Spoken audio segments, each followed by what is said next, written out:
There comes a moment in every lonely soul's existence when they believe they are beyond saving, beyond love, beyond hope. For Lord Dragomir, that moment stretched into 2 centuries of bitter solitude in his stone keep deep within the Black Forest. This vampire noble had rejected every maiden sent to him, each one young, beautiful, and trembling with fear. But on a quiet Christmas Eve, when snow fell like whispered prayers, an unexpected visitor approached his gates. Maud was not young or conventionally beautiful. She was middle-aged, pleasantly round, and carried herself with the quiet strength of a woman who had loved deeply and lost much. She brought fresh bread and warm stories, but most dangerous of all, she brought understanding. Unlike the others, she wasn't sent by frightened villagers. She came by her own choice, seeking companionship in her own loneliness. What happens when 2 broken souls meet on the holiest night of the year? Before we jump back in, tell us where you're tuning in from. And if this story touches you, make sure you're subscribed, because tomorrow I've saved something extra special for you. The ancient iron gate stood sentinel against the howling wind, its ornate key rusted in the lock, untouched for decades. Beyond the barrier lay a fortress of stone and shadow, where Lord Dragomir had chosen exile over explanation, solitude over society. The Black Forest stretched endlessly around his keep, its towering pines heavy with snow that muffled all sound save the occasional crack of branch under winter's weight. Inside the great hall, portraits lined the walls like accusations. Each canvas held the face of a maiden who had walked these corridors, some for hours, others for days, but none for longer than their terror could endure. Beautiful faces, all of them. Young eyes wide with fear or calculation. Delicate hands that trembled when he spoke. 2 centuries of rejection had taught Dragomir that beauty meant nothing when accompanied by revulsion, that youth offered no comfort when paired with horror at his very existence. The morning ritual never varied. He would rise at sunset, dress in the same black wool and silver, and walk the halls of his self-imposed prison. His reflection, what little remained visible in mirrors, showed a man frozen at 35, tall and lean, with dark hair that caught no light and eyes like winter storms. Handsome, perhaps, in the way that dangerous things could be beautiful from a safe distance. The village of Eisenwald cowered 12 miles through the forest, its people bound by a pact older than their grandparents' grandparents. Every winter, solstice brought the same grim ceremony, the selection of a maiden to send to the vampire's keep. They told themselves it was tribute, payment for protection from other monsters that roamed the dark woods. In truth, it was fear disguised as tradition, terror wrapped in ritual. The maidens came with hope or resignation, carrying nothing but their beauty and the prayers of their families. Some believed they could tame the monster with their charms, others simply accepted their fate. None stayed longer than necessary. Dragomir had learned to provide comfortable chambers, fine meals, and polite conversation before sending them home with gold enough to secure better marriages than their village could offer. It was, he reasoned, more merciful than the alternatives his nature suggested. But this Christmas Eve was different from the start. Maud Whitmore had buried her second husband 3 winters past. Heinrich had been a good man, patient with her practical nature, and fond of her cooking, though their marriage lacked the passionate fire she had shared with her first love, Johann. Both men now lay in Eisenwald's churchyard, their graves marked by simple stones that Maud tended with the same steady care she had shown them in life. At 52, she was comfortably settled in her widowhood. Her 3 children, Klaus, Greta, and young Thomas had grown into capable adults with families of their own. Klaus worked his father's farm with skill that surpassed the old man's efforts. Greta had married a merchant and moved to the next village, sending letters filled with news of her twin daughters. Thomas, the dreamer of the family, had joined a monastery, finding peace in prayer and illuminated manuscripts. Maud's cottage sat at the village's edge, where the forest began its ancient claim on the land. She kept chickens, a small garden, and enough space for solitude when the weight of memories grew too heavy. The villagers respected her. She had birthed half their children, tended their sick, and laid out their dead with gentle efficiency.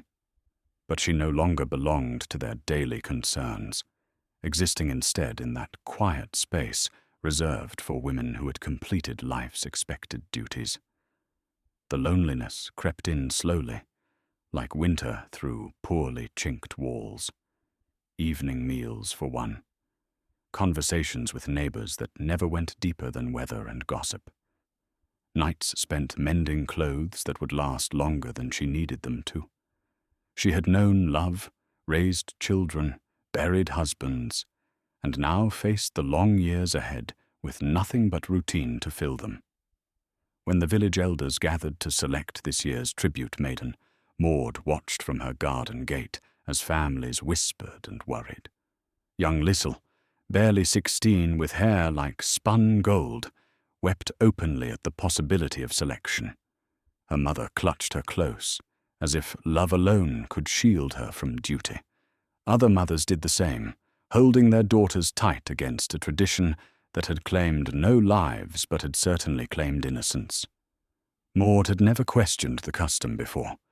It was simply the way of things, like harsh winters and poor harvests, accepted because resistance seemed impossible.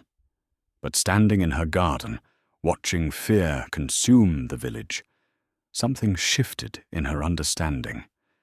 These girls were being sent to their terror because no one else would go, because the adults who had created this arrangement lacked the courage to face their own monster. That night, Maud sat by her small hearth and considered her situation with the practical mind that had carried her through 52 years of life's complications. She was alone. The vampire was alone. The village girls were terrified. The solution seemed absurd in its simplicity. She spent 3 days preparing. Fresh bread, enough for several meals, clean clothes and her best woolen cloak, a small bag with her few valuables, not much, but enough to show she came prepared to stay, if welcome. Her children would worry, but she left letters explaining her choice. They were adults now. They would understand her need to find purpose beyond mere survival. The path through the Black Forest was treacherous in winter, but Maud had walked these woods since childhood. She knew which streams froze solid enough to cross, which clearings offered shelter from the wind, which trails led to the vampire's domain. The snow fell steadily as she walked, each flake catching the last light of Christmas Eve. The keep loomed before her like a mountain of worked stone, its towers reaching toward a sky heavy with promise. Windows glowed with warm light. Surprising, somehow. She had expected darkness, coldness, the kind of neglect that accompanied true monsters. Instead, the castle seemed almost welcoming, as if someone within still remembered how to make a home rather than merely a fortress. The iron gate stood before her, massive and forbidding. Its lock was ancient, the key turned green with age and disuse. But as Maud approached, something unexpected happened. The great doors beyond the gate swung open of their own accord, revealing a courtyard swept clean of snow and a main entrance lit by torches that burned without smoke. She paused, basket in hand, and considered her choices. Behind her lay the village, its familiar sorrows and small comforts. Ahead waited the unknown, a creature of legend, a castle of mysteries, and the possibility that her practical nature might prove more valuable than Maiden's beauty. Maud adjusted her grip on the bread basket and walked through the gate. Her footsteps crunched softly in the snow as she approached the main doors, which stood open in silent invitation. Whatever came next, it would be her choice, made with full knowledge of the risks and full acceptance of the consequences. The warmth that greeted her as she stepped inside was the first surprise. The second was the voice that called from somewhere beyond the entrance hall. Not the roar of a monster, but the cultured tones of a gentleman, tinged with centuries of loneliness. "I had not expected another visitor so soon," the voice said. The village elders were most emphatic that no maiden would be sent this year. Maud set down her basket and pulled back her hood, revealing grey-streaked brown hair pinned in a simple bun. "That's just as well," she called back, "since I'm no maiden and I wasn't sent by anyone but myself." The silence that followed stretched long enough for her to study the entrance hall. Fine tapestries hung from stone walls, depicting scenes of hunt and feast from ages past. The floors were clean swept, the torches freshly lit. Someone still cared for this place, still maintained the dignity of a noble house. When the footsteps came, they were measured and cautious. The man who appeared at the top of the great staircase moved with fluid grace, though his posture suggested wariness rather than welcome. He was indeed handsome in the way of dangerous things, tall and lean, with dark hair and eyes that held the weight of too many years. His clothes were fine but simple, black wool and silver fastenings, the garb of a gentleman rather than a monster. He studied her for a long moment, his expression shifting from confusion to something that might have been curiosity. "You are not what I expected," he said finally. Maud smiled, the expression warming her weathered face. "I imagine not. I'm Maud Whitmore, and I've brought bread." She lifted the basket slightly. "Fresh baked this morning, though it's cooled some during the walk." "You walked here?" he said, and it wasn't quite a question. "Through the forest, yes. It's Christmas Eve, and I found myself with nowhere particular to be." She tilted her head, studying him as frankly as he studied her. "You must be Lord Dragomir. The stories make you sound much more terrifying." Something flickered across his features, surprise, perhaps, or the ghost of humor. "The stories serve their purpose," he said. "They keep unwanted visitors away." "Well, they didn't work on me," Maud replied cheerfully. "Though I should mention, I'm not easily frightened. I've raised 3 children, buried 2 husbands, and delivered more babies than I can count. Takes quite a lot to rattle me at this stage of life." The vampire descended the stairs slowly, each step deliberate. When he reached the bottom, he stood a respectful distance away, close enough to converse, far enough to avoid crowding her. "May I ask what brings you here, Mrs. Whitmore?" "Loneliness," she said simply. "Mine and yours." Seemed foolish for 2 people to spend Christmas Eve alone when we might spend it together instead. She paused, then added, "Of course, if you prefer solitude, I can certainly head back, though the bread really is quite good, and I've walked a fair distance to share it." Lord Dragomir stared at her for a long moment, and in his ancient eyes Maud saw something she recognized, the look of a soul that had forgotten what kindness felt like. "Please," Lord Dragomir said after a moment's hesitation. "Come in properly. The entrance hall is no place for conversation on such a cold night." Maud gathered her basket and followed him through an archway into a great hall dominated by an enormous fireplace. The flames cast dancing shadows across walls lined with those haunting portraits, dozens of young faces frozen in paint and time. She paused to study them, her expression thoughtful rather than disturbed. "Your previous guests," she observed, noting the fear in many of the painted eyes. "Each stayed briefly," Dragomir replied, his voice carefully neutral. "Long enough for their portraits to be completed. Then they returned to their families with compensation for their time." Maud nodded, as if this made perfect sense. "Must have been lonely for you, having visitors who couldn't wait to leave." She set her basket on the massive oak table that dominated the room's center. "I imagine genuine conversation was scarce." The simple observation hit him with unexpected force. In 2 centuries, no one had considered his loneliness, only their own fear, their own discomfort, their own desire to escape. "I had grown accustomed to solitude," he said carefully. "Accustomed isn't the same as preferring," Maud replied, unpacking her basket with brisk efficiency. 3 loaves of bread emerged, wrapped in clean linen, along with a small pot of honey and another of butter. "I brought enough for several days, in case you don't mind the company." Dragomir watched her arrange the simple feast with the same fascination he might have shown a rare manuscript. Her movements were confident, practiced, the actions of a woman who had spent decades feeding others, caring for others, making homes comfortable for the people she loved. "You speak of staying," he said slowly, as if it were a simple matter. Maud looked up from her preparations, meeting his gaze directly. "Isn't it? You have rooms, I assume.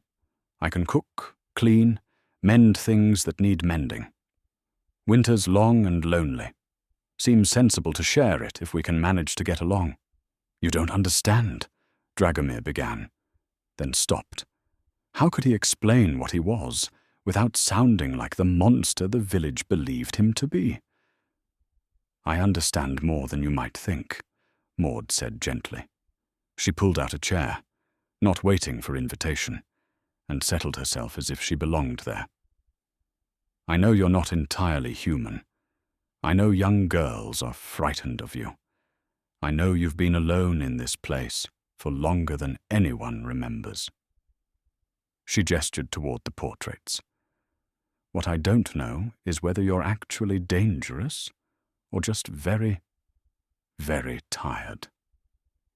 The honesty in her voice was more disarming than beauty ever could be. Dragomir found himself sitting across from her without conscious decision, drawn by something he had almost forgotten existed. Genuine human warmth offered without calculation. "I am vampire," he said simply, watching for the fear that always came with that revelation. Maud considered this as she broke one of the loaves and offered him half. "Johann, my first husband, always said the worst monsters were the ones who looked completely ordinary. Neighbor who beat his wife, merchant who cheated, widows, priest who took more than tithing from his flock." She spread honey on her bread with careful attention. "You've had 2 centuries to hurt people if that was your nature. From what I can tell, you've mostly kept to yourself and sent frightened girls home with gold in their pockets." "You're not afraid," he said, and it wasn't quite a question. "Should I be?" Maud took a bite of her bread and chewed thoughtfully. "I'm 52 years old. I've lived through plague, famine, and 2 difficult births that nearly killed me. I've loved deeply and lost completely. Fear's a luxury I can't afford, not when there's still living to be done." Dragomir stared at the bread she had offered, untouched in his hands. When had he last shared a meal with someone who wanted to be there? When had anyone looked at him without calculation, without terror, without the desperate hope of escape? "I don't age," he said, testing her acceptance further. "I don't die.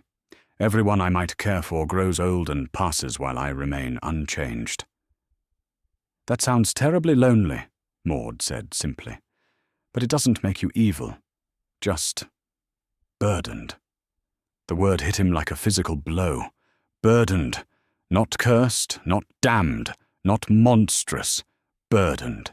As if his immortality were merely another difficulty to be managed, like a bowed harvest or a leaking roof. "The blood," he began, but she waved a dismissive hand. "I've birthed calves and butchered chickens. Blood doesn't shock me." She leaned forward slightly, her expression earnest. "Do you kill for it?" "No," he said quickly. "I haven't killed for sustenance in centuries. There are other ways." "Then that's settled." Maud sat back, apparently considering the matter closed. "We all have our particular needs. Some require medicine, others need spectacles to read. You need blood to survive. The world's full of accommodations." Dragomir felt something crack inside his chest, some wall he had built around his heart to protect it from further disappointment. This remarkable woman was discussing his vampiric nature as if it were merely another household concern to be managed. "Why?" he asked, his voice rougher than he intended. "Why come here? Why stay? You could have a comfortable life in the village, respected and cared for." "Comfortable, yes," Maud agreed, "but not purposeful. Not connected." She broke off another piece of bread, her movements deliberate. "My children are grown and settled. My husbands are buried and mourned. I've done my duty to family and community, and now I find myself with time and no one particular to spend it with." She met his eyes again. "Seems to me you have the same problem. It's not that simple." "It could be," Maud interrupted gently, "if we let it be." The great hall fell silent, except for the crackle of the fire and the soft whisper of snow against the windows. Dragomir stared at this extraordinary woman who had walked through the Black Forest on Christmas Eve to offer companionship to a creature she barely knew. Her round face was kind, but not naive, weathered by experience, but not hardened by it. She had buried 2 husbands and raised 3 children, yet still had room in her heart for hope. "I don't know how to do this," he admitted finally. "I don't know how to be with someone who isn't afraid." Maud's smile was warm enough to chase the chill from the ancient stones. "We'll figure it out as we go. I'm a fair hand at sorting things out. Comes with being a mother." She stood and began clearing away the remains of their simple meal. "For now, though, I could use a room for the night, if you have one to spare. And perhaps you could show me where the kitchen is tomorrow. This bread won't last forever, and I've a feeling you haven't had a proper meal in quite some time." Dragomir rose as well, his movements automatic and courtly. "Of course, the blue chamber is prepared. It has its own fireplace and overlooks the garden." He paused, then added with careful formality, "You are welcome to stay as long as you wish, Mrs. Whitmore." "Maud," she corrected with a gentle smile. "And thank you, Dragomir. I think this might be exactly what we both needed." As she gathered her cloak and the remains of her basket, Dragomir found himself watching her with an intensity that surprised him.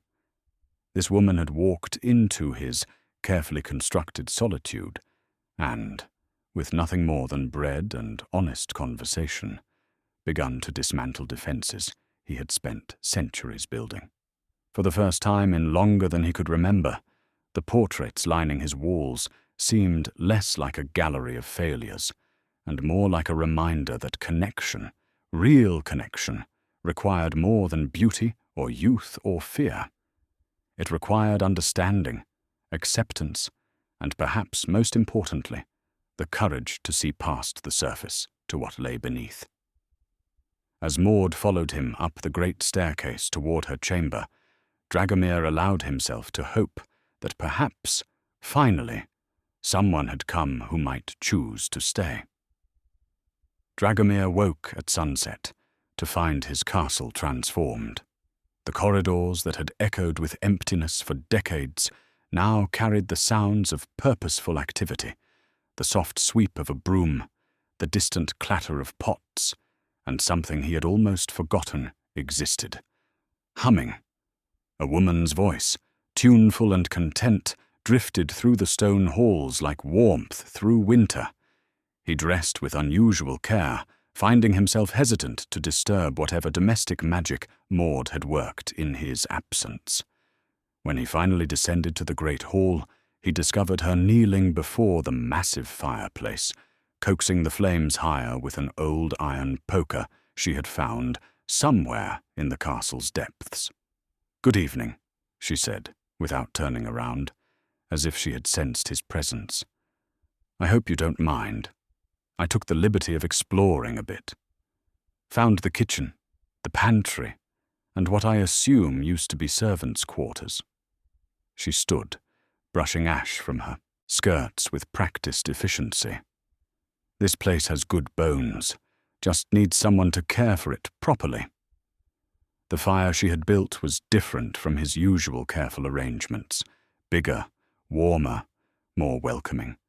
It transformed the great hall from a formal receiving room into something that felt almost like a home. "You've been busy," Dragomir observed, noting the way dust had been cleared from surfaces he hadn't touched in years, the way the portrait seemed brighter in the improved light. "Idle hands and all that," Maud replied cheerfully. "Besides, I've been rattling around in these old bones for 52 years. They work better when they have something useful to do." She gestured toward the kitchen doorway. "I've got stew cooking. Nothing fancy, but filling. Will you join me for supper?" The question was simple, but it carried weight that made Dragomir pause. When had he last been invited to share a meal rather than merely hosting an obligation?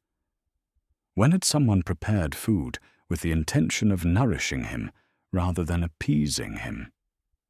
"I would like that very much," he said, surprised by how true the words were. The kitchen had indeed been transformed. What had been a cold, unused space was now warm and welcoming, filled with the rich sense of cooking meat and vegetables. Maud had somehow located serving dishes, cleaned them to gleaming, and set 2 places at the small table near the window. "Tell me about this place," she said, as she ladled stew into bowls. "How long have you been here?" Dragomir accepted the bowl gratefully, inhaling steam that carried memories of mortal comfort. 237 years. I purchased it from a nobleman who had fallen into debt, thinking isolation would be easier. Was it? Maud settled across from him, her manner encouraging rather than prying. For a time. He tasted the stew, rich with herbs he had forgotten existed, tender with care he had never experienced. The villagers were content to leave me alone in exchange for protection from other creatures that roamed these forests. The arrangement suited everyone. Until they started sending the girls. That began perhaps 60 years ago. A particularly harsh winter. Wolves growing bold. Strange sounds in the darkness. Dragomir set down his spoon, the memory still painful. The village elder believed tribute would ensure my continued cooperation. Maud nodded thoughtfully.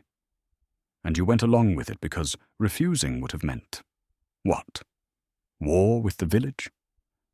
"War, or proving their worst fears about my nature." He met her eyes. It seemed kinder to accept their tribute and send them home safely than to fight and confirm their belief that I was truly monstrous. "So you've been playing the monster to protect them from the real one," Maud said with startling perception. "Must be exhausting, being responsible for everyone else's fears." The observation hit him with such accuracy that he felt momentarily breathless. I hadn't thought of it quite that way. Men rarely do. Maud's smile took any sting from the words. "My first husband, Johann, used to carry every burden himself rather than admit he needed help. Nearly worked himself into an early grave, trying to be strong enough for everyone. She paused, studying Dragomir's face. Sometimes the bravest thing is admitting you're tired of being brave. Something loosened in Dragomir's chest, a tension he had carried so long he had forgotten it was there. "I am tired," he admitted quietly. "Tired of solitude, tired of fear, tired of pretending I don't crave the very connection I'm supposed to be too dangerous to have." "What do you crave?" Maud asked gently. "Conversation that isn't driven by terror or duty. Meals shared because someone wants company, not because protocol demands it. Someone to care whether I wake each evening. Someone who might miss me if I were gone." The words emerged before he could stop them, raw with centuries of suppressed longing. Maud reached across the table and covered his cold hand with her warm one. The simple touch sent shock waves through him. Not sexual, though there was attraction, but something deeper. Human connection offered freely without fear or calculation. "You know," she said thoughtfully, "I spent 15 years married to Johann, 10 to Heinrich, 37 years raising children, tending house, caring for people who needed me. Then suddenly they were gone, children grown, husbands buried, and I was just surplus. A woman past her useful years, comfortable but unnecessary." She squeezed his hand gently before releasing it. "It's strange how life can make you feel both essential and invisible at the same time. Essential to duty, invisible to desire." "You don't seem invisible to me," Dragomir said softly. "Nor you to me." Maud's smile was warm with promise. Perhaps we could be essential to each other, instead of just accommodating everyone else's expectations. They finished their meal in comfortable companionship, Maud sharing stories of her children's antics, while Dragomir found himself laughing, actually laughing, for the first time in decades. She spoke of Klaus's determination to improve every farming technique their family had ever used, Greta's talent for managing her merchant husband's accounts better than he could manage them himself, and Thomas's scholarly nature that had led him to the monastery. "You must miss them," Dragomir observed.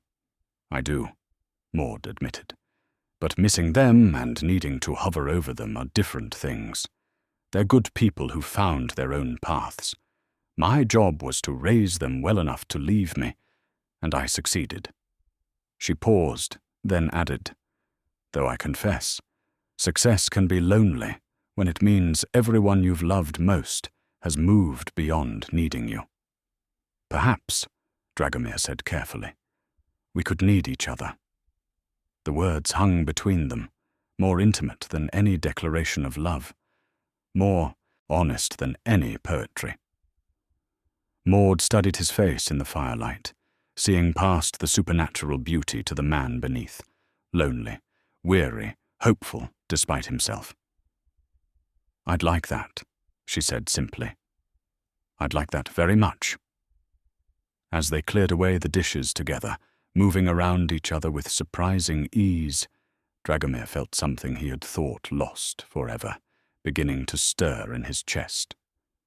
Not passion, though he found Maud increasingly attractive, but something deeper and more precious.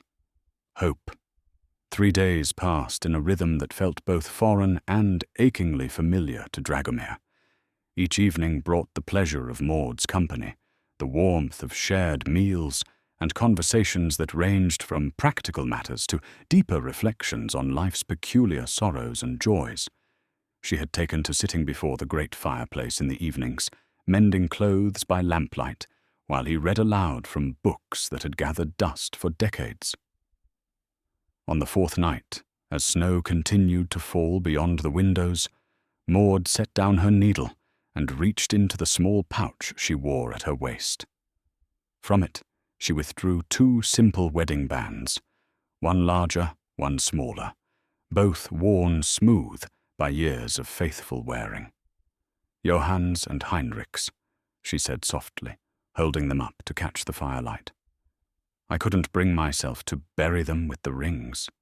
Seemed wasteful, somehow, when they'd been such symbols of love. Dragomir closed his book and studied her face, seeing grief there, but not the sharp pain of fresh loss.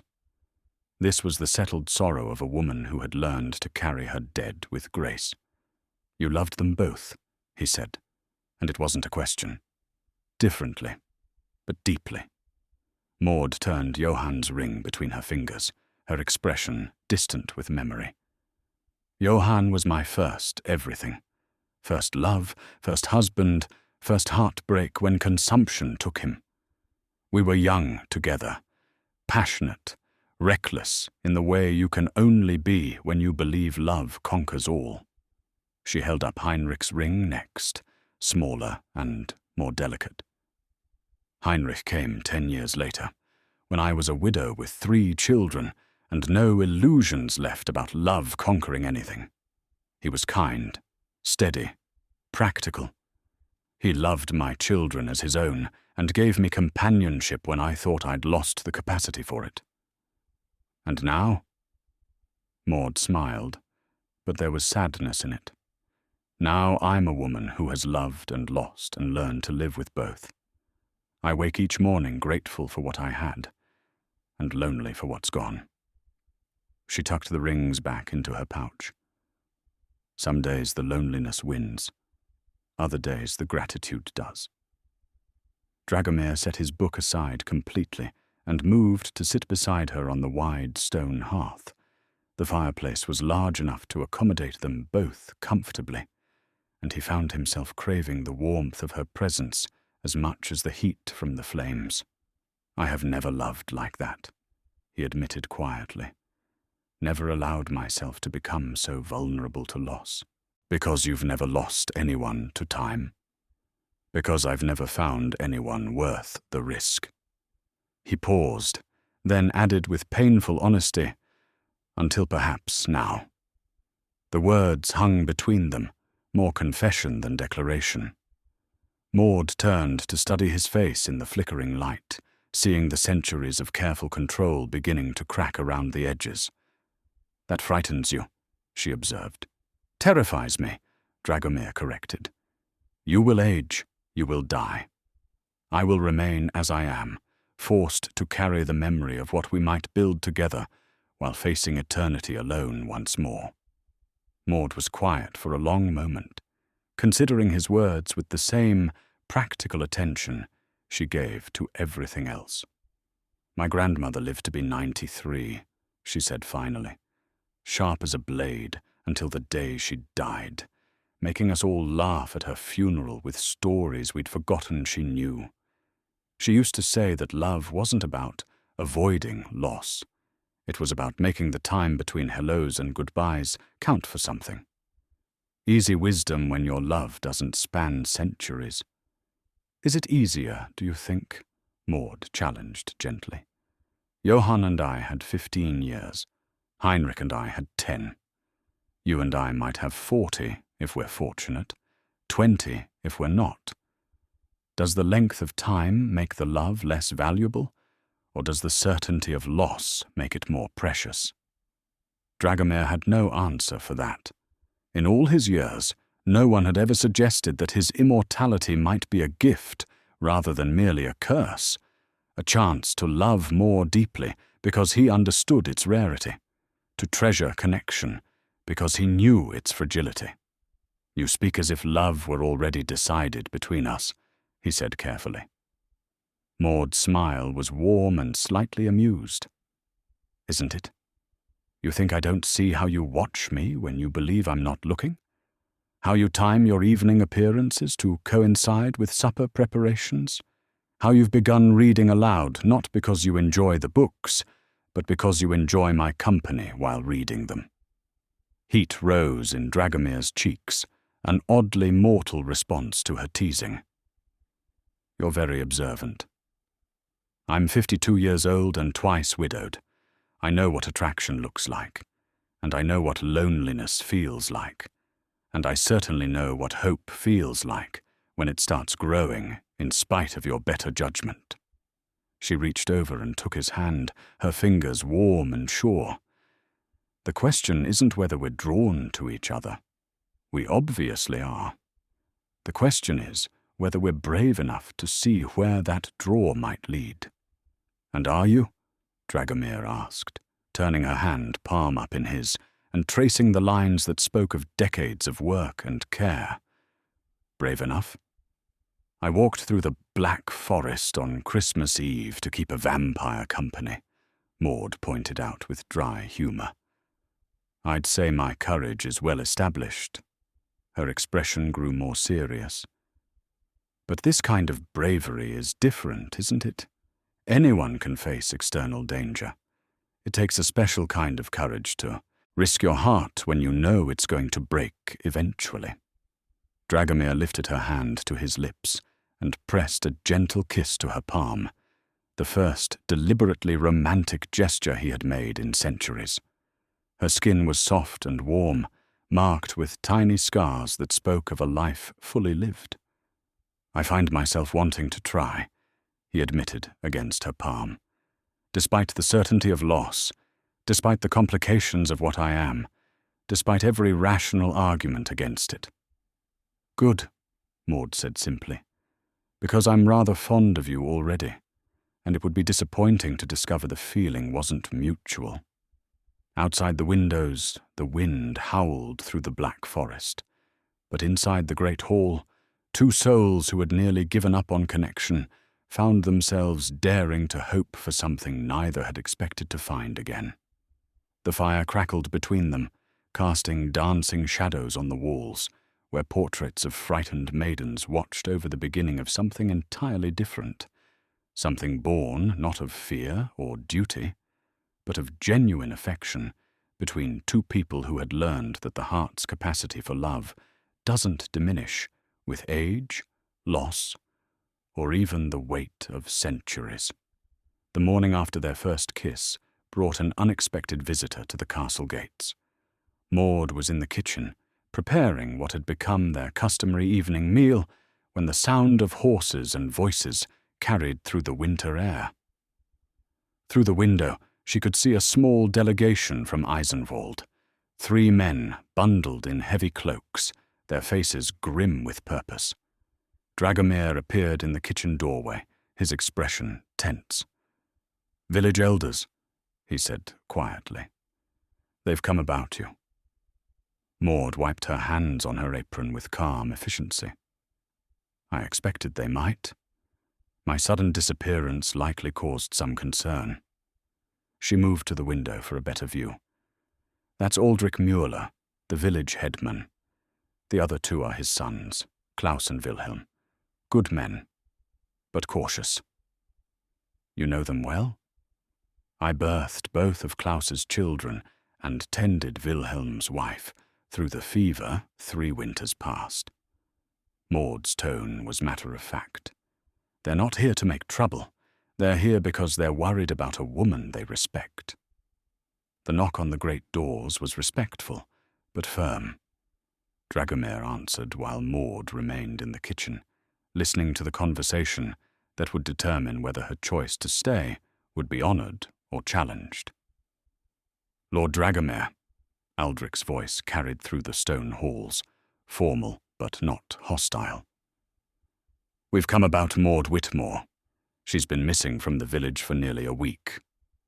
"Mrs. Whitmore is here by her own choice," Dragomir replied, his tone carefully neutral.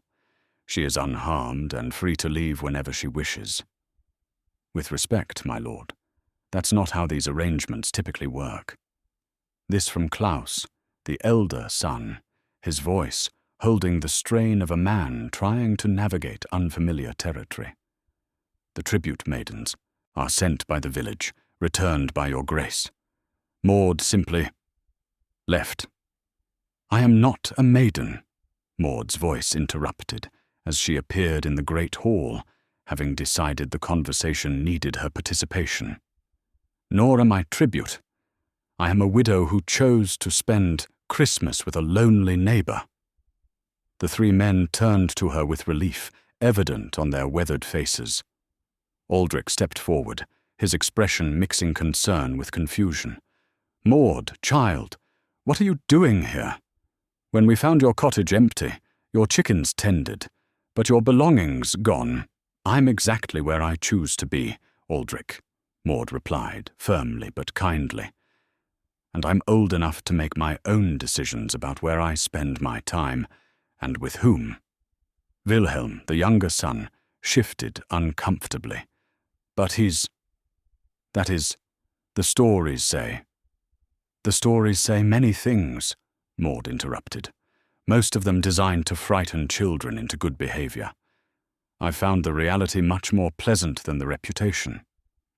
Dragomir watched this exchange with growing tension, recognizing the moment when his carefully maintained isolation might crumble.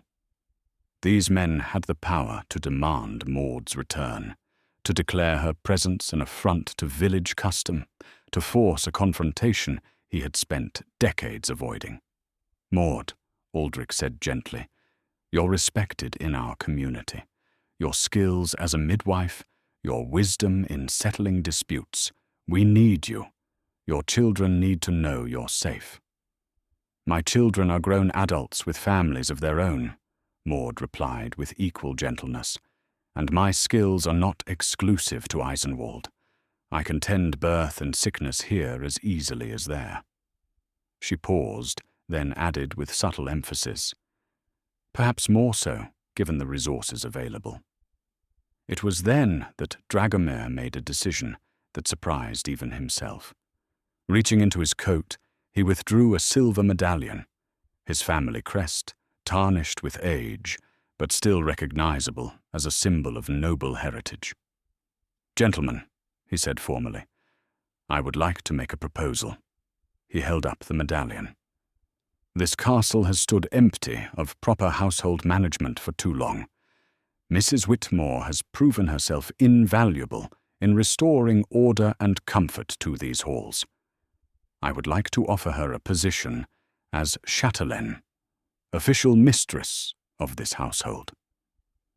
The silence that followed was profound. Maud stared at him with surprise, while the three village men exchanged glances that spoke of rapid calculation. "A position," Aldrich repeated slowly, "with terms." "A substantial salary, comfortable quarters, complete authority over household management, and protection under my name and title." Dragomir's voice grew stronger as he committed to the fiction that would give Maud's presence legitimacy. In return, she would oversee the domestic functions of the estate and serve as liaison between this household and the village. "And the tribute arrangement?" Klaus asked carefully. Dragomir exchanged a glance, with Maud seeing understanding pass between them. "Would be unnecessary. A household with proper management has no need for additional visitors." Wilhelm stepped forward, his relief evident. "You mean no more girls would be sent?" "None," Dragomir confirmed. "The arrangement that has caused your families so much distress would end." Aldrich studied both Maud and Dragomir with the sharp eye of a man who had survived decades of village politics. "And Mrs. Whitmore agrees to this arrangement?" Maud moved to stand beside Dragomir, close enough to show solidarity without impropriety. "I do. Lord Dragomir has treated me with nothing but courtesy and respect. His household requires management, and I require purpose beyond tending an empty cottage.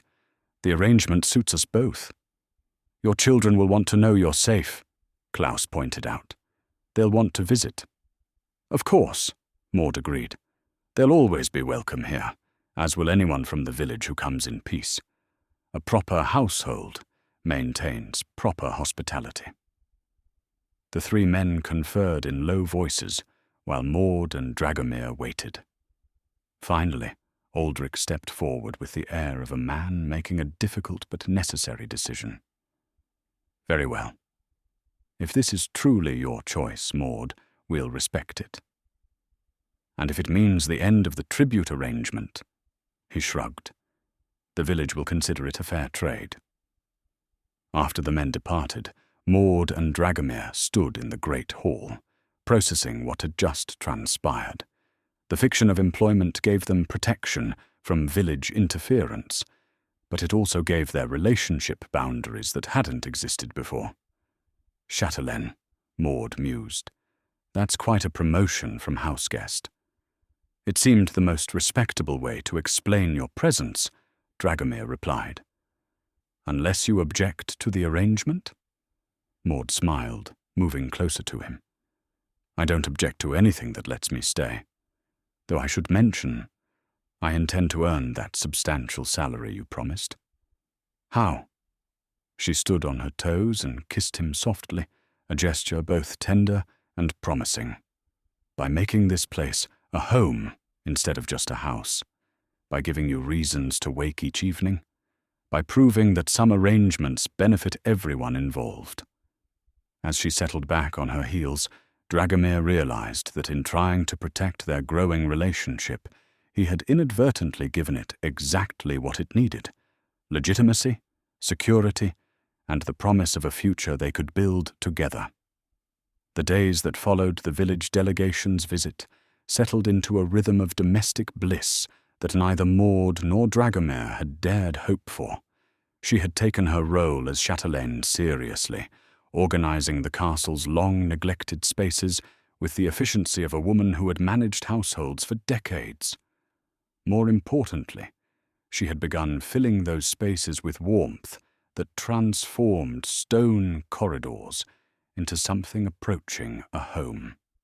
This evening found her in the castle's library, a leather-bound journal spread before her as she carefully copied her grandmother's recipes by lamplight. The book had belonged to her mother, and her mother's mother before that, pages filled with the accumulated wisdom of generations of women who had found ways to nourish both body and soul through the careful alchemy of cooking. Strudel for winter evenings, she murmured to herself, transcribing the faded ink with careful attention to detail. Honeycakes for celebration, herb soup for the sick. Dragomir appeared in the doorway, drawn by the gentle scratch of her pen and the sight of her bent over the old journal. She had pinned her greying hair back carelessly, and escaped strands caught the lamplight like silver threads. In the week since her arrival, he had discovered that he found her beautiful in ways that had nothing to do with youth or conventional prettiness, beautiful in the way that wisdom and kindness and life fully lived could make any face radiant. Family recipes? He asked, settling into the chair beside her writing desk. 3 generations worth, Maud confirmed, dipping her pen again. My grandmother always said that the secret to a happy household was good food and better conversation. Seems appropriate to preserve both for posterity. She turned the page to reveal a recipe, written in a different hand. Younger, more enthusiastic. This one's mine, she said with a smile. Gingerbread for Christmas morning. I used to make it every year for the children, and they'd wake to the smell filling the cottage. You miss those mornings, Dragomir observed, hearing the wistfulness in her voice. I do, Maud admitted, but not in a way that makes me regret being here. Those were beautiful years, but they were meant to end. Children grow up, leave home, start families of their own. The mistake would be trying to hold on to what was instead of embracing what is. She set down her pen and turned to face him fully. What about you? Do you miss anything from your mortal life? Dragomir was quiet for a long moment, considering the question that no one had ever asked him before. I miss the sense that time mattered, he said finally. When you have eternity, it becomes easy to postpone living. Tomorrow will come regardless, so why not wait for better circumstances, easier choices, clearer paths? And now? Now I find myself acutely aware of time's passage again. He reached over to touch her hand where it rested on the journal. Your time. Our time. Suddenly every evening matters because there are only so many of them. Maud turned her hand, palm up, to clasp his fingers. Is that frightening or liberating? Both, Dragomir said honestly. Terrifying to care so much about something so fragile. Liberating to finally have a reason to live in the present instead of simply enduring it. They sat in comfortable silence for a while, her hand warm in his, surrounded by the accumulated knowledge of generations. The library itself had been transformed since Maud's arrival. Dust covers removed, books reorganized, chairs arranged near the fireplace to encourage reading and conversation rather than solitary study. I've been thinking, Maud said eventually, about Christmas. It's been weeks since Christmas Eve. Next Christmas, she clarified with a smile, a year from now, where we might be, what we might have built together. She gestured around the library. This room could host wonderful evenings, friends from the village, perhaps some of your neighbors from other estates. Klaus mentioned there's a baron who lives a day's ride north, and Greta's letters suggest her merchant connections extend well beyond Eisenwald. Dragomir stared at her, struck by the casual way she spoke of a future that included him, a life that stretched beyond mere survival into something approaching happiness. You would want that. Social evenings, entertaining guests. I would want whatever makes you happy, Maud said simply. But yes, I think I would enjoy it. Your charming company when you allow yourself to be. Intelligent, well-read, surprisingly funny when you forget to brood. She squeezed his hand gently. It seems a shame to keep all that to myself. The village would need time to adjust to the idea of socializing with a vampire. The village already knows you're not the monster they feared. Word spreads quickly in small communities. Aldrich and his sons went home, talking about your courtesy and reasonableness. Give them a year of peaceful coexistence, and they'll be ready to see you as simply an eccentric neighbor rather than a supernatural threat. The picture she painted was seductive in its normalcy, evenings filled with conversation and laughter, meals shared with friends, a household that functioned as a gathering place for community rather than a fortress against it. For someone who had spent centuries in isolation, the possibility seemed almost too wonderful to believe. And what would you have us do until then? Dragomir asked. Maud's smile was warm with promise and mischief in equal measure. Practice being happy together. Learn each other's preferences and peculiarities. Figure out how a vampire and a widow can build something lasting despite all the reasons it shouldn't work. She stood and moved to the window, where moonlight silvered the snow-covered courtyard below. My grandmother used to say that love wasn't about finding someone perfect. It was about finding someone whose imperfections complemented your own. She glanced back at him over her shoulder. Your immortality frightens you because you think it makes you too different from other people. But what if it simply means you have more time to learn how to love well?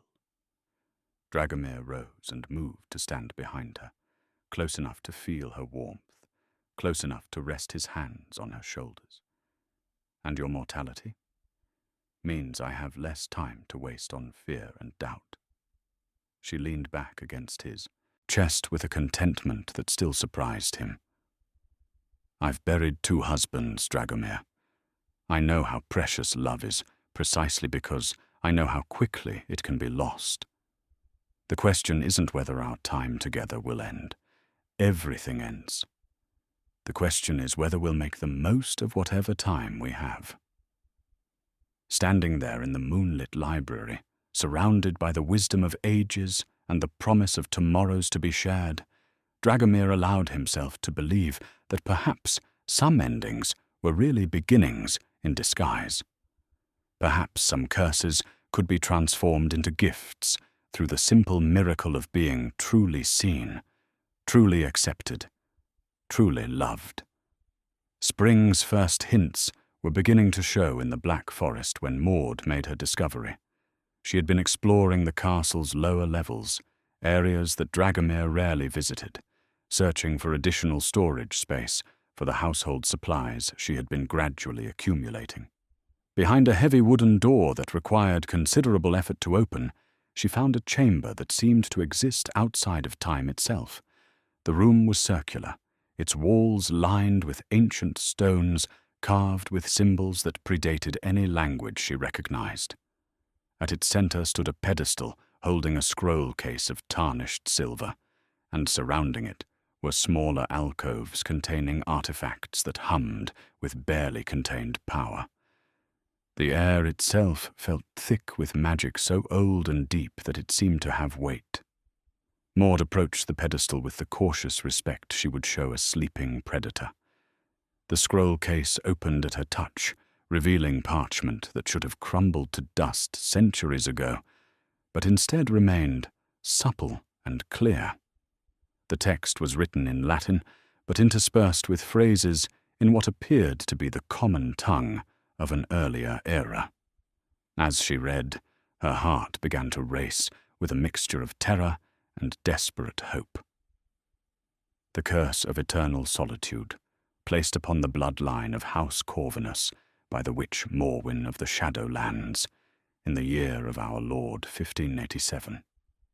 The formal language gave way to more detailed descriptions, and Maud found herself reading about Dragomir's transformation, not the romantic fiction of vampire legend, but the ugly reality of a curse designed specifically to ensure eternal loneliness.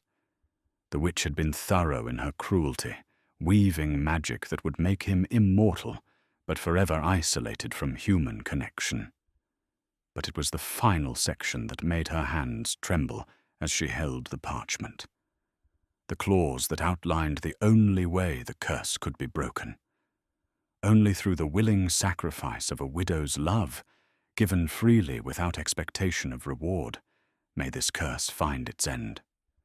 Should such a woman offer her mortal life to break the bonds that hold him, the curse shall be lifted, but at the cost of her own existence.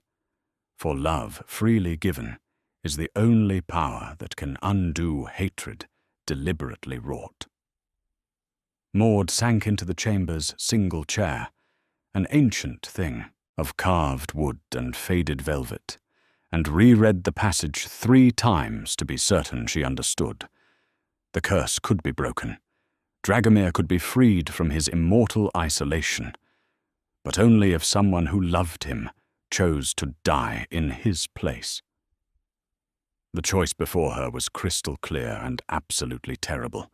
She could say nothing, continue their happiness as it was, and eventually age and die while he remained unchanged and alone. Or she could choose to end the curse, freeing him to find love with someone who could share a natural lifespan with him, but only by sacrificing her own life in the process. The sound of footsteps on the stone stairs above pulled her from her paralysis. Quickly, she rolled the scroll back into its case and placed it exactly where she had found it. By the time Dragomir appeared in the doorway, she was examining a collection of ancient coins with apparent casual interest. "I wondered where you had disappeared to," he said, but his expression grew concerned as he took in the chamber around them. "You shouldn't be in here, Maud. This room contains dangerous things." "I was just curious about the castle's history," she replied, proud that her voice remained steady. "These artifacts are fascinating. How old are they?" "Old enough that their origins are better left undisturbed." Dragomir moved to guide her gently but firmly toward the door. "Some knowledge brings nothing but pain. If only you knew," Maud thought, but she allowed herself to be led away from the chamber that had just turned her world upside down. They returned to the main levels in silence.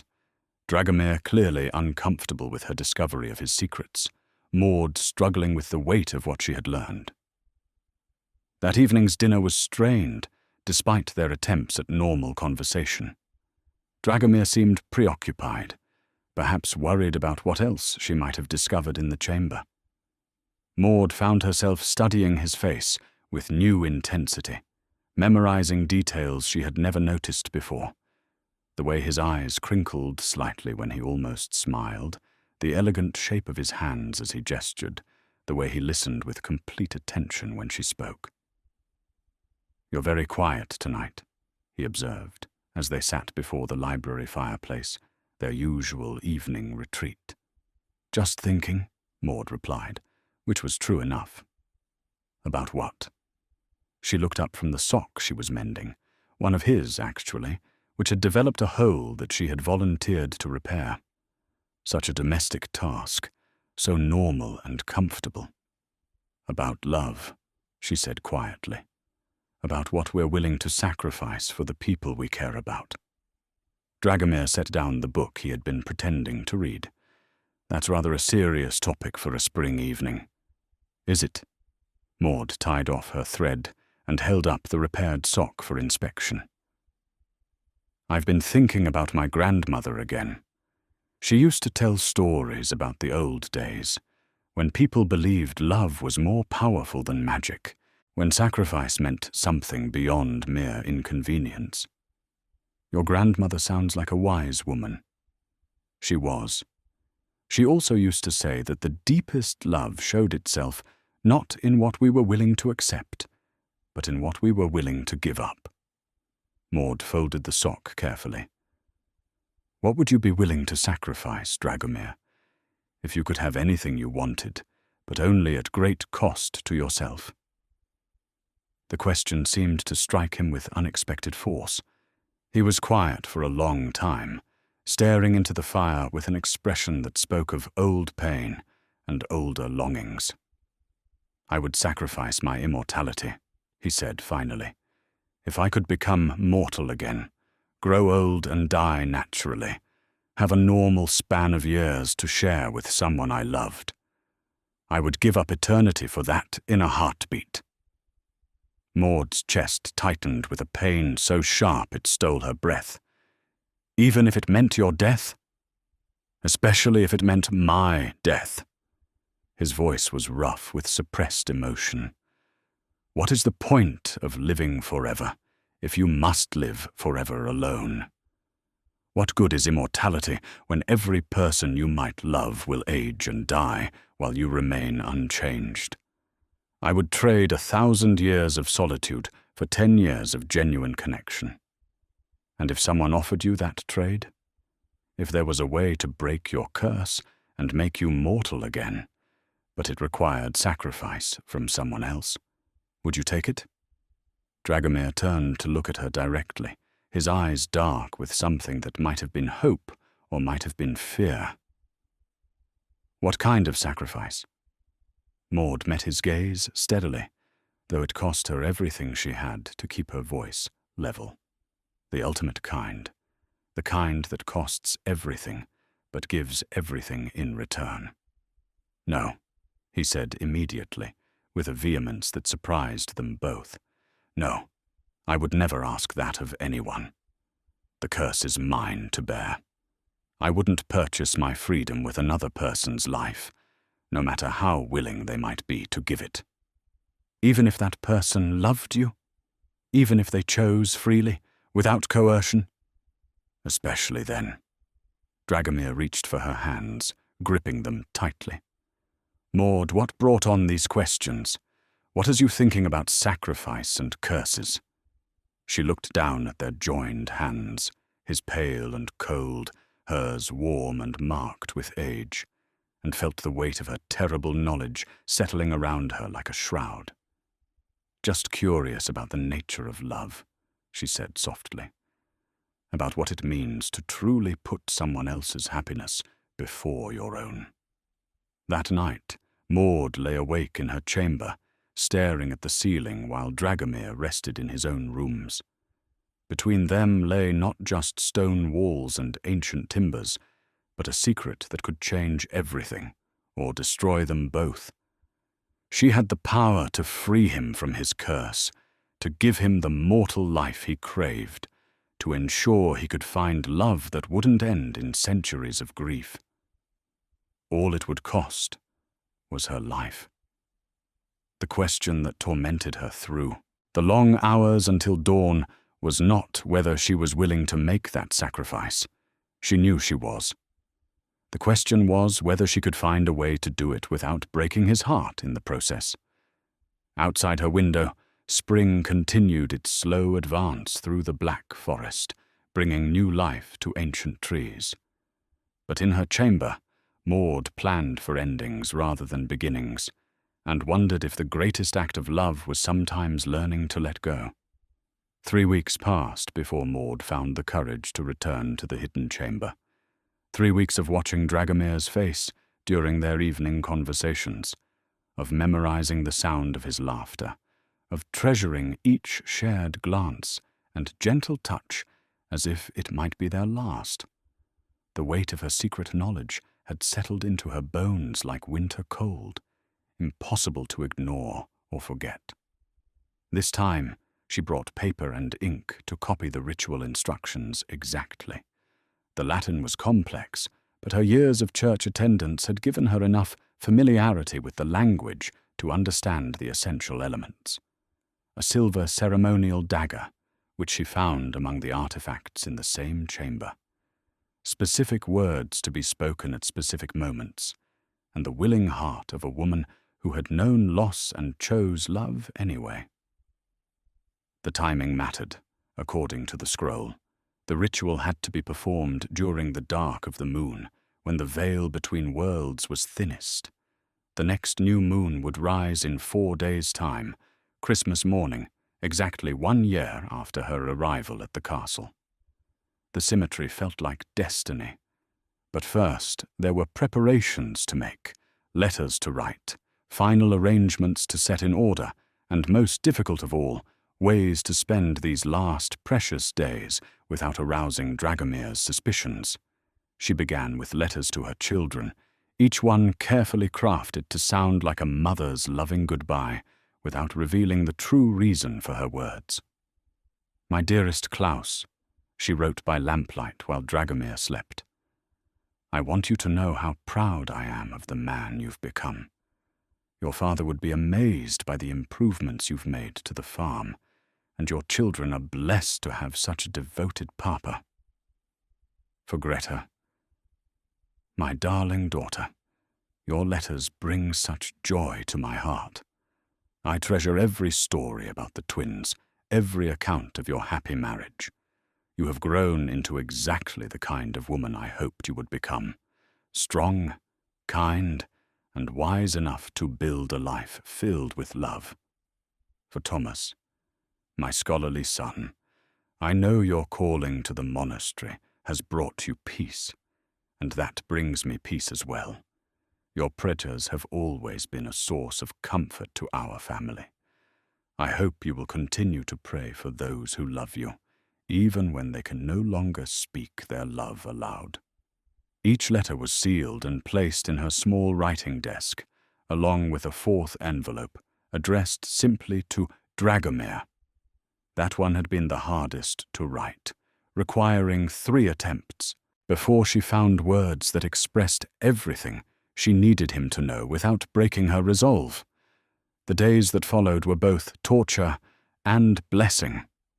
Maud threw herself into creating memories that might comfort him after she was gone. She cooked elaborate meals, filling the castle with aromas that spoke of home and care. She convinced him to tell her stories of his mortal life, his family before the curse, his dreams from centuries past. She listened with absolute attention, filing away every detail for the brief time she had left to treasure them. On the evening before Christmas Eve, she made her final preparation. While Dragomir attended to correspondence in his study, she retrieved the silver dagger from the hidden chamber and carefully cleaned it according to the ritual instructions. The blade was ancient but perfectly maintained, its surface polished to mirror brightness. Intricate engravings covered the hilt, symbols that seemed to shift and move in the lamplight, though that was surely her imagination. She wrapped the dagger in soft cloth and placed it in the bottom of her wardrobe, beneath her best dress. Tomorrow night, she would need both. "You've been unusually quiet this evening," Dragomir observed as they sat before the library fireplace, sharing what would be their last peaceful evening together. "Are you well?" Maud looked up from her needlework, a handkerchief she was embroidering with his initials, though she would never tell him that. "Just contemplative. Christmas Eve always makes me thoughtful about the year that's passed." "It's been quite a year," Dragomir agreed, his voice warm with contentment. "I never imagined Christmas could hold such meaning again. You've given me something I thought I'd lost forever." "What's that?" "Hope," he said simply. "The belief that tomorrow might be better than today, that the future holds possibilities worth anticipating." He reached over to take her hand. "You've made me remember what it feels like to be truly alive." The irony of his words cut through her like the silver blade hidden upstairs. Tomorrow, he would be more alive than he had been in centuries, and she would be beyond the reach of mortal concerns entirely. "What are you hoping for?" she asked, because she needed to know, needed to carry his dreams with her into whatever came next. "Simple things," Dragomir said, bringing her hand to his lips to press a gentle kiss to her knuckles. "Another year with you. The chance to show you more of the world beyond these forest walls. Perhaps a visit from your children, so I can meet the people who shaped you into the remarkable woman you've become. And bigger dreams, if you could have anything at all." He was quiet for a moment, considering. "I dream of growing old beside you," he admitted. "I know it's impossible, but I dream of watching your hair turn silver, of sharing decades instead of years, of facing mortality together instead of watching it claim you while I remain unchanged." He paused, then added softly, "I dream of dying knowing I was truly loved, instead of living forever with only the memory of love." Maud's throat tightened with unshed tears, but she managed to keep her voice steady. "Those are beautiful dreams. Impossible ones. Perhaps not as impossible as you think," she said carefully. "Sometimes the most unlikely dreams are the ones worth fighting for." Christmas Eve dawned clear and cold, the sky pale blue and cloudless. Maud rose early and prepared what she told herself would be their last meal together, though she hoped Dragomir would never know it. Fresh bread, honey cakes, the special wine she had been saving for a celebration. If this was to be goodbye, it would be a feast worthy of the love they had found. Throughout the day, she moved through the castle with particular attention to detail, memorizing rooms they had shared, touching objects that had become familiar, the fire poker she had used to warm their evenings, the books they had read together, the chair where Dragomir sat when he told her stories of his past.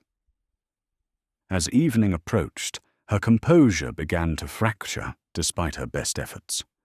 When Dragomir found her standing in the great hall, staring up at the portraits of all the young women who had come before her, tears were streaming silently down her cheeks.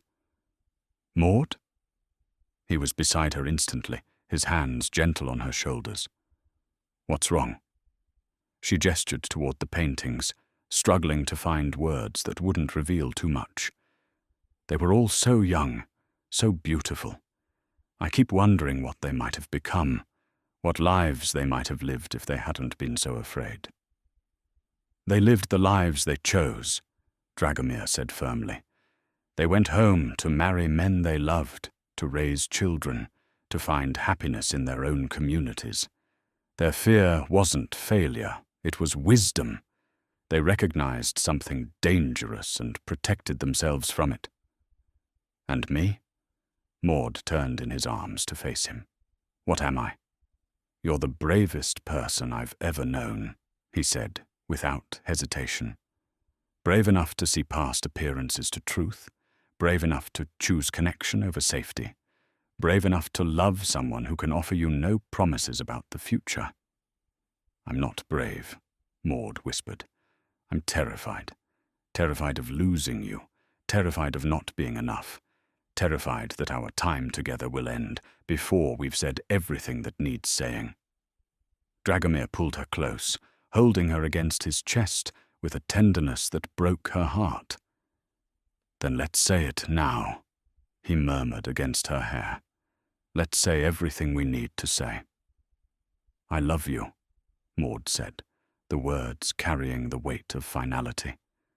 I love your kindness, your loneliness, your desperate hope that connection is still possible. I love the way you read aloud, just to share something beautiful. The way you listen as if my words matter. The way you've learned to hope again, despite every reason not to. And I love you, Dragomir replied, his voice rough with emotion. I love your strength, your practical wisdom, your refusal to be intimidated by impossibility. I love that you chose me not despite what I am, but because of who I am underneath all the rest. They held each other in the great hall as darkness gathered outside the windows, surrounded by the faces of women who had come seeking treasure and found only fear. But between them, something more valuable than gold or jewels or even immortality had been discovered. The kind of love that transforms curses into gifts, that finds light in the deepest darkness, that proves some endings are simply beginnings in disguise. At midnight, Maud would retrieve the silver dagger and make her way to the hidden chamber. At midnight, she would speak the words that would free the man she loved and end her own existence. But for now, for these last precious hours, she simply held him close and let herself believe in the impossible dream of forever. Midnight found Maud standing before the ancient mirror in the hidden chamber, the silver dagger heavy in her trembling hands. The artifact hummed with power in the darkness, its surface reflecting not her image, but swirling mists that seemed to hold shapes just beyond recognition. According to the scroll, this mirror would show whether the curse had truly been broken, if her sacrifice proved sufficient to free the man she loved. The ritual circle had been prepared with salt and silver dust, its boundaries marked with symbols copied exactly from the parchment. Candles flickered at the cardinal points, their flames dancing without wind, casting shadows that moved independently of their sources. The air itself felt thick with anticipation, as if the very stones of the castle were holding their breath. Maud had left Dragomir sleeping peacefully in his chambers, having slipped a mild sleeping draught into his evening wine. She couldn't bear the thought of him awakening to find her gone, couldn't risk him discovering her intentions and trying to stop her. This choice was hers alone to make, this gift hers alone to give. She stepped into the circle and felt immediately the weight of ancient magic pressing down upon her. The temperature dropped until her breath came in visible puffs, and the candle flames turned from warm yellow to cold blue. Something vast and patient had awakened in response to her presence, something that had waited centuries for this moment. Morwen of the Shadowlands, Maud spoke the witch's name as instructed, her voice steadier than she had expected.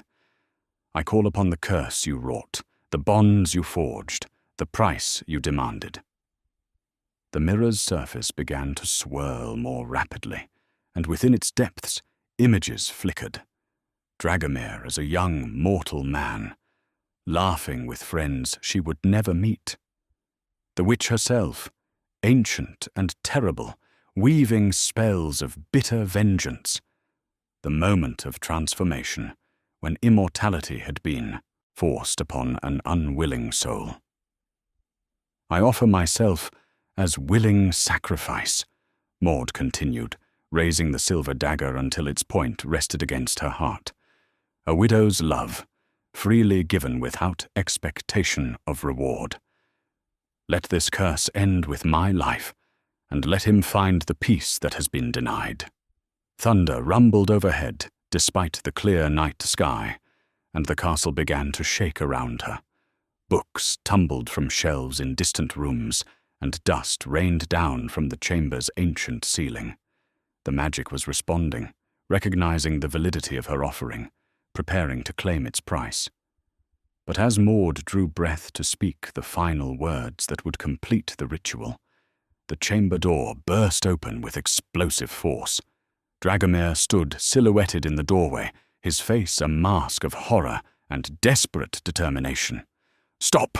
he commanded, his voice carrying the authority of centuries. "Maud, step away from that circle." "You can't be here," Maud said, her resolve wavering for the first time. The sleeping draught takes more than herbs to keep a vampire unconscious when the woman he loves is in mortal danger. Dragomir stepped forward, but stopped at the circle's edge, recognizing the power that separated them. I felt the magic stirring, felt something pulling at the very foundations of my curse. "What have you done?" "What I had to do," Maud replied, though her hands were shaking badly now. "I found the scroll, Dragomir. I know how to break your curse, how to free you from this immortal prison." His face went white with understanding. "At the cost of your life." "Yes. No." The word was flat, final, carrying the weight of absolute refusal. "I told you I would never accept such a sacrifice. I meant it. And I told you that sometimes love means putting someone else's happiness before your own," Maud countered, tears streaming down her face. "You want mortality, Dragomir. You want the chance to live and age and die naturally. I can give you that. Not at this price." He pressed against the magical barrier, his hands flat against the invisible wall that kept him from reaching her. "Maud, please! Step out of that circle, we'll find another way." "There is no other way." The words tore from her throat with anguish. "This is the only path to your freedom, the only chance you'll ever have to escape the curse. I'm 52 years old, Dragomir. I've lived my life, raised my children, buried my husbands. But you could have centuries of real life ahead of you. You could find someone young who could share a lifetime with you, instead of just a handful of years." "I don't want someone young," Dragomir said desperately. "I want you. Only you. For however many yours we can steal from time, I want them with you." The mirror behind Maud began to pulse with brighter light, and the dagger in her hands grew warm against her palm. The ritual had reached its point of no return. Either she completed it now, or the magical forces she had summoned would turn destructive, potentially destroying them both. "I love you," she whispered, raising the dagger higher. "Remember that. Remember that this was my choice, made from love." "Maud, don't—" But even as the words left his lips, something unexpected began to happen. The mirror's surface erupted with brilliant light, and within that radiance, a figure began to materialize, tall, ethereal, with eyes like starlight, and hair that moved as if underwater. The figure that emerged from the mirror was not the vengeful witch Maud had expected, but something far more ancient and infinitely more powerful. Light seemed to emanate from her very being, and when she spoke, her voice carried the weight of eternity itself. "Hold, mortal woman," the being commanded, and Maud found herself frozen, the silver dagger suspended inches from her heart. "I am Astra, guardian of the balance between worlds, keeper of curses wrought and justice served." Dragomir fell to his knees at the circle's edge, recognizing divine power when he encountered it. "My lady," he managed, "please don't let her complete this ritual. Take my existence instead. I'm the one who deserves punishment." Astra turned her luminous gaze upon him, and for a moment the chamber filled with images, Dragomir's entire history playing out in rapid succession. His mortal life as a kind lord who protected his people, the witch's curse born of spite rather than justice, centuries of isolation and growing despair. "You speak of deserving," Astra said, her voice carrying notes of both sorrow and wonder. "But curses are rarely about what is deserved. Morwen wrought her spell from petty vengeance. You had refused her advances. Nothing more. She sought to punish kindness with eternal loneliness." The Guardian moved closer to Maud, studying her with eyes that seemed to see through to her very soul. "And you, widow of 2 husbands, mother of 3 children, woman of practical wisdom, you would end your life not for glory or legend, but simply because you love him." "Yes," Maud whispered, though she still couldn't move. "He deserves happiness. He deserves the chance to live and love without the shadow of immortality hanging over him." "Interesting." Astra circled the ritual space, her presence causing the very air to shimmer. "Love freely given without expectation of reward, a widow's heart offered in willing sacrifice. These are indeed the components Morwen specified for breaking her curse." "Then let me complete it," Maud pleaded. "Let me give him this gift." "But what?" Astra asked, with the faintest hint of a smile. "If there were another interpretation of the witch's words? What if love freely given without expectation of reward need not require death to be meaningful?" The Guardian extended her hand, and from her palm emerged a feather that seemed to be made of pure phoenix fire, its edges shifting between gold and crimson and pure white light. As it floated toward Maud, the silver dagger began to grow warm, then hot, then blazing with supernatural heat. "The witch was clever but not wise," Astra explained. "She specified that only a widow's willing sacrifice could break the curse, but she never specified what form that sacrifice must take. Death is one possibility, but so is the sacrifice of a simple mortal life for something far greater." The phoenix feather touched the dagger's blade, and instantly the weapon transformed. Instead of silver steel meant for death, it became pure light shaped into a blade, still a tool of sacrifice, but one that cut through curses rather than flesh. "Choose," Astra said, releasing Maud from the magical restraint that had held her motionless. "You may complete the ritual as originally written, your death to purchase his freedom. Or you may choose the deeper magic, the sacrifice that costs everything and gives everything in return." "I don't understand," Maud said, though hope was beginning to bloom in her chest like sunrise. "Love freely given without expectation of reward," Dragomir said suddenly, understanding flickering in his ancient eyes. "Maud, she's offering us both transformation. Not death for life, but mortal life for shared immortality." Astra nodded approvingly. "The widow sacrifices her mortal existence. The vampire sacrifices his eternal solitude. Both choose love over the safety of what they know. Both risk everything for the chance to build something together." "But I would become like him," Maud asked. "Immortal?" "You would become partners in an existence beyond mortal concerns," Astra confirmed, "bound together by choice rather than separated by time.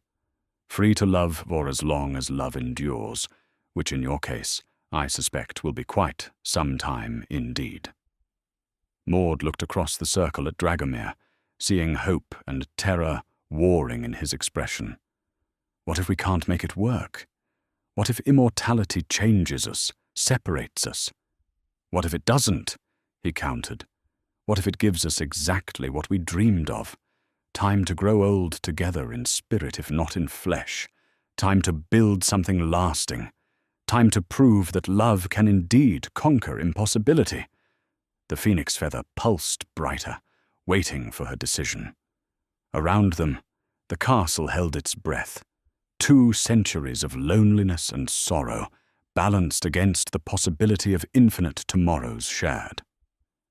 Maud raised the transformed dagger, no longer a weapon of death, but an instrument of rebirth, and smiled through her tears. Then let's find out together. As the blade touched her heart, the world exploded into light, and in that radiance, 2 souls found their way home. Christmas morning dawned with unusual warmth for the Black Forest, as if the very air had been touched by magic and transformed. Maud woke slowly, awareness returning like gentle waves rather than the sharp clarity she had expected. She lay still for a moment, taking inventory of sensations that felt both familiar and utterly changed. The first thing she noticed was the absence of the small aches and stiffness that had been her constant companions for years. Her body felt renewed, energized in ways she hadn't experienced since youth. But it was more than mere physical transformation. She could sense Dragomir's presence even before opening her eyes, could feel his contentment like warmth against her soul. "Good morning," his voice came from beside her, soft with wonder and relief. Maud opened her eyes to find herself in her own chamber, morning light streaming through windows that seemed brighter than before. Dragomir sat in the chair beside her bed, fully dressed, but obviously having kept vigil through the night. His face showed the same subtle changes she felt in herself, not younger exactly, but renewed, as if some essential vitality had been restored. "Did it work?" she asked, though she already knew the answer from the way shadows no longer seemed to cling to him, the way his eyes held light instead of merely reflecting it. "See for yourself." He handed her a small mirror from her dressing table. The reflection that looked back at her was unmistakably herself, but perfected in ways that had nothing to do with youth or conventional beauty. Her graying hair now held strands of silver that caught light like precious metal. Her weathered face showed the same lines earned through decades of laughter and concern, but they seemed etched with purpose rather than mere age. Most remarkably, her eyes held depths that spoke of time stretching infinitely forward rather than gradually running out. "How long have we been sleeping?" Maud asked, sitting up with an ease that would have been impossible the day before. 2 days. Astra said the transformation would require rest, while our bodies adapted to their new nature. Dragomir moved to sit on the bed's edge, taking her hand with reverent care. She stayed until we were both safely through the change, then departed with blessings for our future. Maud studied their joined hands, his no longer cold, hers no longer fragile. And the curse? Broken completely. I am still vampire in nature, but no longer bound by Morwen's malicious magic. And you? He lifted her hand to his lips, pressing a kiss to her palm. You are my partner in all things now, for as long as we choose to remain together. Which will be forever, if you'll have me. The simple words carried the weight of infinite possibility. Maud had entered this relationship, knowing it must end with her death and his continued solitude. Now they faced the opposite challenge, learning how to love each other across centuries rather than mere years.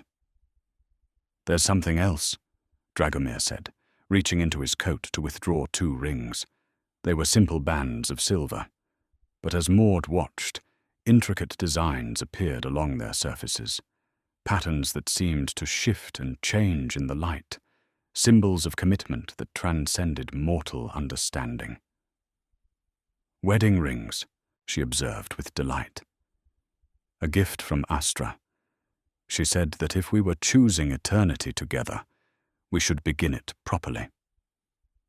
He slipped from the bed to kneel beside it, his expression serious but glowing with happiness. "Maud Whitmore, will you marry me? Will you share not just years but centuries? Will you help me learn how to live again while I help you navigate immortality?" "Yes," Maud said without hesitation, extending her left hand. "Yes to all of it."